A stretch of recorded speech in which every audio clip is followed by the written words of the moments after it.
আপনি কৈখালি যাবেন, ভাববেন প্রচুর কই দেখতে পাবেন, কিন্তু পাবেন না। তারপর বকখালি যাবেন, ভাববেন প্রচুর বক, কিন্তু সেখানেও আপনি বকের দেখা পাবেন না। কিন্তু সন্দেশখালি গেলে যে সন্দেশের দেখা পাবেনই সেটা হলফ করে বলতে পারি। সেখানে বাড়ির মহিলারা নাকি মাঝ রাতে উঠে পিঠে পায়েস ইত্যাদি বানাতে যায়। কখনো কখনো 2-3 রাত তারা বাড়ি ফেরে না, এত কাজের চাপ। যারা এই সন্দেশ শিল্পের পেছনে আছেন তারা কখনোই প্রকাশ্যে আসেন না। তাদের লাইফের হেভি রিস্ক।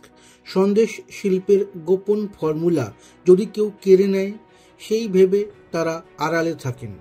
মহিলা কারিগরদের এই জন্য দিনের বেলা নয়, রাতের বেলাতেই ডাক দেন তারা। রাতের গোপন ডেরাতে অন্ধকারে এই শিল্প তৈরি হয়।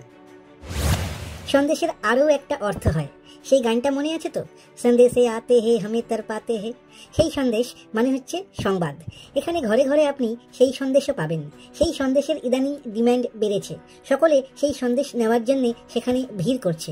এত ভিড় হয়ে যাচ্ছে যে প্রশাসন লাইভ টিভিতে ঘাড় ধরে টোটোতে তুলে বেপাড়ার লোকদের বাড়ি পাঠিয়ে দিচ্ছে। তবু সেই সন্দেশকে থামানো যাচ্ছে না। আপাতত সেই সন্দেশ জেলা ছাড়িয়ে আমেরিকা, ইউরোপ অবধি পৌঁছে গেছে। শেষ করব ছোট্ট একটি ধাঁধা দিয়ে।